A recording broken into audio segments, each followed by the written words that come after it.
ELI5 How does a country like Nort Korea seem to have endless money for its army and develop nuclear weapons despite being one of the most sanctioned country in the world? Because they do it at the expense of and on the backs of their population.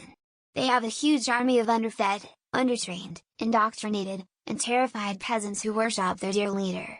It's the definition of a cult of personality.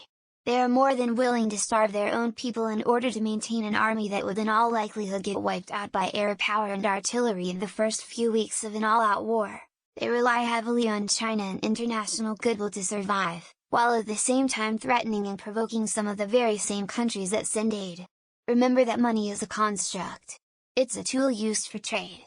A subsistence farmer can live entirely off the land, and many Koreans are farmers. The money is mainly used for trade, which is for things that North Korea does not already have within its borders, like uranium. But they do have resources within their borders, which they trade for the uranium. Trade within the borders of North Korea is tightly controlled by the government. While all you smart folks are here, could someone also explain why NK is constantly testing weapons, rattling its sabers, etc.? My understanding is that we from an American perspective decided to leave them alone. I've never heard about anyone wanting to liberate NK citizens or even interact with the country. So why do they keep acting like a bunch of pick-me's? A key aspect of the NK army is that most of their soldiers are working in state-run industries like farming, manufacturing, They are not training for war, which is expensive, but rather making money for the government. Imagine if the 101st Airborne was deployed to planting rice in Louisiana most of the time instead of practicing air assault. It really doesn't. Soldiers are conscripted and, to all intents and purposes, aren't paid. Weapons are mostly ones given to them by China and the USSR during the Cold War.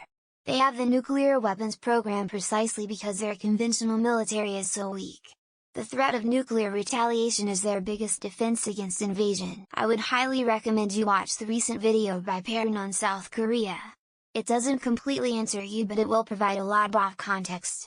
He has talked about NK in other videos, but I'm not sure where or in which ones. Video from Australian PowerPoint Man. Their military sucks. Their nukes probably don't work. Their first test was a straight up fizzle. Most of their ballistic missiles can't hit the ocean. In short, North Korea a clown country. South Korea, the US, and any competent NATO country would wreck them in 48 hours. BTW Johnny Harris on YouTube makes amazing journalistic videos on great topics. He has also covered North Korea's various quirks and politics at length. He is one of the best channels on the platform.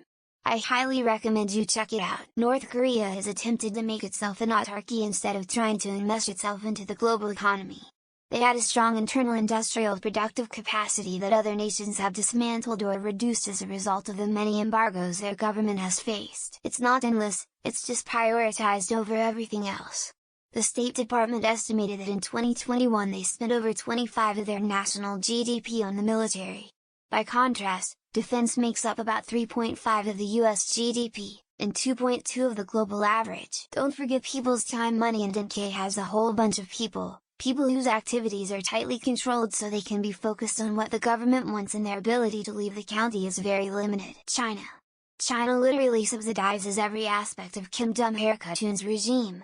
If China stops trading with North Korea, their already frail economy would crumble and the elite itself would starve, not just the peasants. Hacking, drug sales, counterfeiting. They supposedly managed to get their hands on a real set of stolen $100 plates in the 80s or maybe early 90s, cheap essentially slave labor. They don't have endless money for its army.